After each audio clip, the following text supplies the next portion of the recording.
l'exposé qui vient de nous être fait par la secrétaire générale a clairement indiqué que l'une des choses qui va changer, c'est que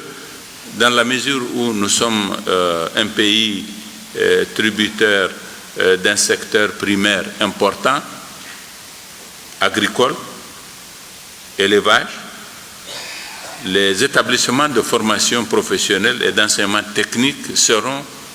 des établissements qui seront orientés vers la formation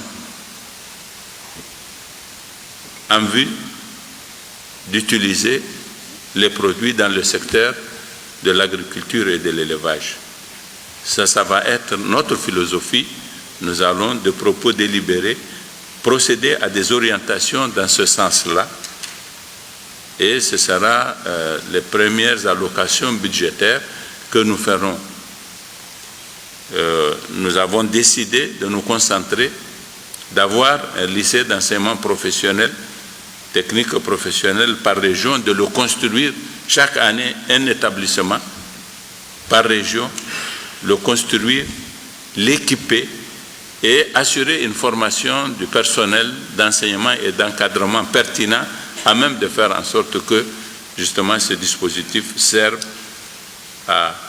ce pourquoi il est prévu.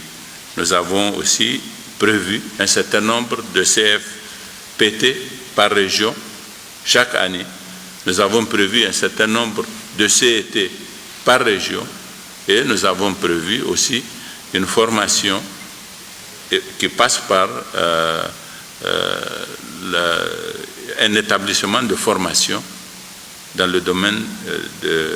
l'enseignement technique et la formation professionnelle, de façon que nous disposions nous-mêmes, ici au Niger, d'un cadre qui nous permette de former nos enseignants, de les former à peu de frais et de faire en sorte que nous en disposions en grand nombre et que chaque année, nous mettions dans nos établissements et dans notre dispositif les cadres qu'il faut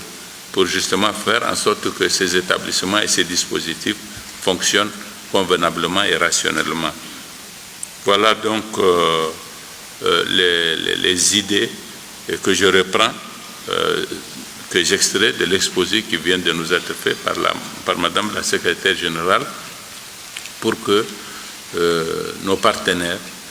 comprennent quelles sont nos intentions, mais qu'ils comprennent surtout notre volonté de faire les choses désormais de façon rationnelle et vous inviter à vous intéresser à ce secteur-là.